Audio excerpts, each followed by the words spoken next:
Good morning. I'm honored to be here today, and what I want to do is to ask a question around reimagining education.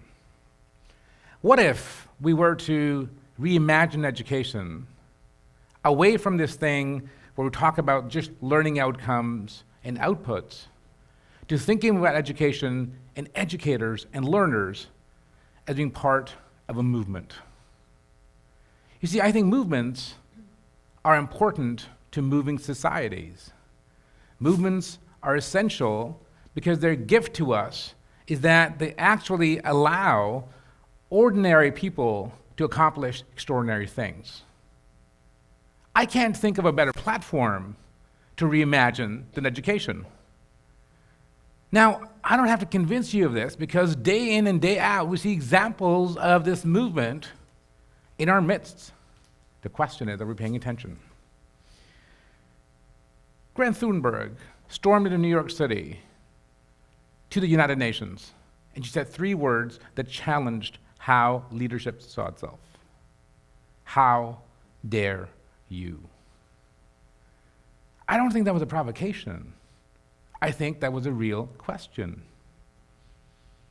A real question about the ways in which we think about challenging the status quo. To me, the reframing of education is best summed up by B.F. Skinner, who reminded us that education is what remains when what has been learned has been forgotten. To me, what this means is this. I see education as a movement, which is a corridor into the future the learners themselves have not seen. Now hold that thought in your mind for a second. If we think about the fact that we are part of the corridor into a future the learners have not seen, what makes us think that we actually have seen it ourselves? I think we have advantages as educators, privileges as educators, and certainly a point of view. But I think it's important for us to ask the question how we see ourselves in this movement.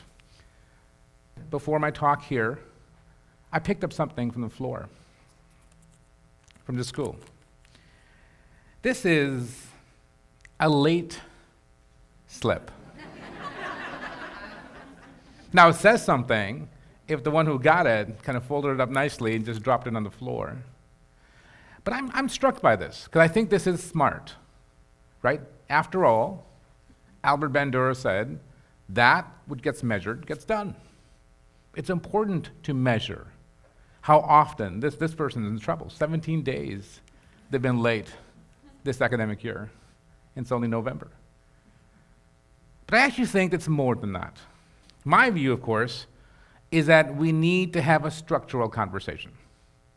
We need to ask the question, what are barriers to participation, the fullest participation in this educational endeavor, such that the learners themselves can help inform what the outcomes for the movement is. And I think we also have to have a conversation about power. Look, as an educator, I must own all of the extraordinary and ordinary privileges that I bring into the classroom. Someone with degrees, credibility, position, authority, resources can seem pretty intimidating. Frederick Douglass reminds us, power concedes nothing without demand. Never has. Never will. So my question is this. How do we create the conditions under which learners can ask us not to turn down the power, but to share power? Now, movements are great at this, because movements don't just say that the ones who have power are bad and the ones who are seeking power are good. But I also think that we have to talk about nurturing the growth mindset within educators themselves, not just the learners, where we have to actually frame failure not as the opposite of success, but part of it. And I think that unless and until as educators, We think about learning from failure in a growth mindset, not as a trip up or something I can't recover from, but instead a learning vehicle itself. We're never going to be an effective and impactful movement. I want to suggest to you, and perhaps even insist to you, that nurturing is essential to hitting the learning outcomes, to meeting learners where we find them, but most importantly, not leaving them where we found them after the engagement. It's my view also, back to this for a second, our institutions of learning are places where they can, for the first time, feel welcomed, feel safe, feel affirmed, feel engaged. And this is where the nurturing piece is so important. To me, what that means is this: the how we teach is so connected to the what we teach. When we're talking about disciplines, it begins with helping learners and educators abandon their comfort zones. Folks, my bias is this: that learning only happens when we leave our comfort zones. We certainly preach this gospel to our learners, but the question is, are we doing this ourselves?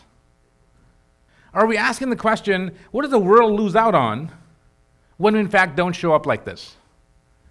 To me, critical pedagogy, deep pedagogy, call it what you will, has to have space within it, an inclusive, safe space, in which people can bring not only their fullest selves, but their fullest pasts to the learning experience. I mean this.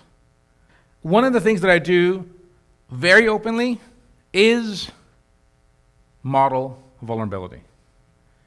I begin my classes every fall term by saying to them that something you will never hear about me in my bio is that I failed a full course in my freshman year. And they're stunned, because I know what they're thinking. Who let you in here? But you know what? Let me be straight with you. I don't use this for shock value. I use this to feel grounded. Because if we're serious about reimagining learning, it's not just about filling of the mind, but igniting a spark, then we have to actually model a vulnerability and say, I wasn't as great all the time. I'm not even sure I'm there yet. And the reason I do that is to ask them a question. Which failures do you want to own today? And which failures do you want to get past through our learning? See, vulnerability is en vogue these days. But I do believe it begins with real honesty with ourselves. It recognizes the things that we never planned for that happened, privileges that we never earned but were kept, ideas that were in fact implanted in our minds by other people, sometimes without full credit. And I think what we have to do is ask the question, how do we take this and to create the conditions under which people can share their fullest selves, and to recognize that this, for us as educators, can be unsettling. We began this session today here with a land acknowledgement. To me, universities only exist for two reasons: knowledge creation and knowledge mobilization. And we cannot adequately talk about either knowledge creation nor of knowledge mobilization unless and until we acknowledge the knowledge systems of the ones who've come before us. I also want to say to you that courage looks like us recognizing where we've failed. 3 years ago, week 1 at the Rotman School of Management, I'm prepped and ready for my Leading Across Differences course. Of course, it's got a long waiting list. I'm ready. I've got my video montage set up. I'm all set up, and a student walks in. I've changed her name and call her Anna. Anna walks in with a cane. It hits me in this moment that Anna is blind. how I teach is about videos and images, and I recognize that I have not built in any accessibility into the way in which I teach. And let me remind you, my course is called Leading Across Differences. And that was a moment of truth. And I want to use that as a case study in real time in the next 3 minutes. The first thing that I did was I leaned in and I sat next to Anna. I said, Anna, good morning. My name is Nouman. I am the professor in this course. And she said, yes, I'm really excited about this. My fellow students have told me about this.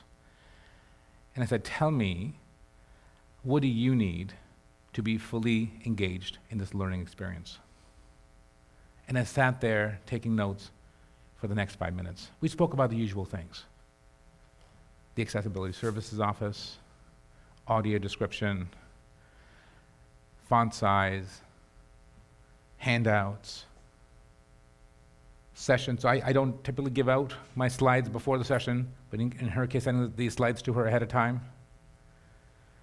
But that exchange didn't just humble me, it set me up for success in being part of that movement.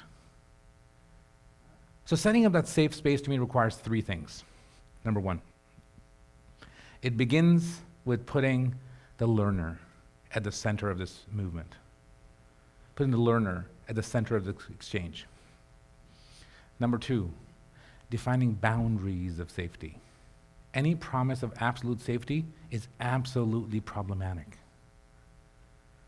And thirdly, checking in and saying, it feels like I'm setting this up for your success.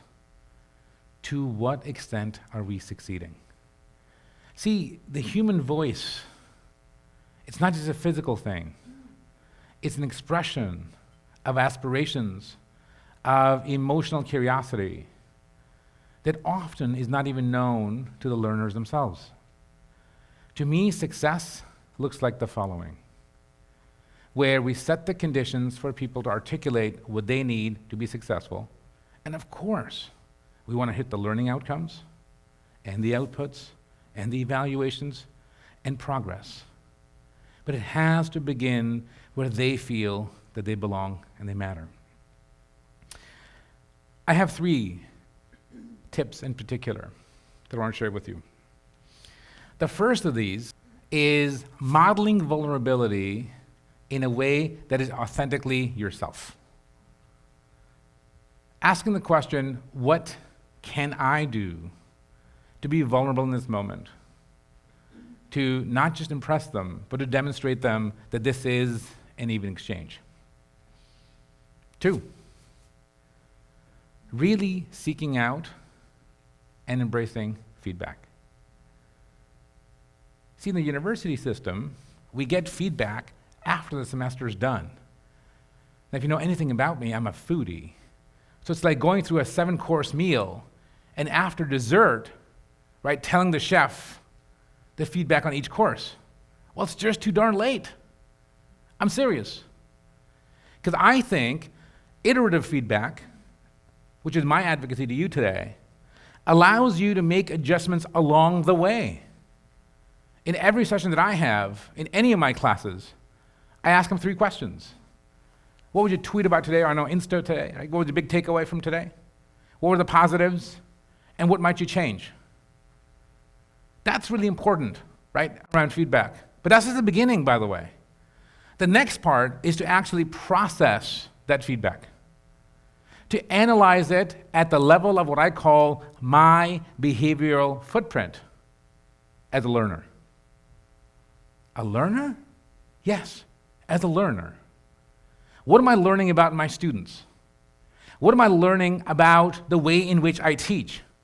What am I learning about the way in which the learning outcomes in my course syllabus need to be written from the perspective of the students, not simply of the outcomes that we have as a faculty or as a university? My biggest critique around the way in which education sits today, despite all of our progress, is that we rely far too much on comfort zones and not enough on safe spaces. To me, psychological safety, cognitive safety, emotional safety is critical to learners' abilities, plural, to put them in service of a larger outcome. Which is what? Which is the ability to not just be transactional, but to be transformative in our endeavor. I leave you with this one question. Every single day, as educators, as teachers, as administrators, but also as learners, who inspires you? Who inspires you? Not in the past tense, but today, who inspires you? But you may not understand what I mean by that. I think inspiration is a spark. Purpose is a flame. I always say this. Inspiration is for rookies. For pros, there's purpose. Think about how the world of education would be different if we actually were to reframe, reinterpret, reignite learning by asking the question, how do my choices in the classroom connect with my purpose? Thank you.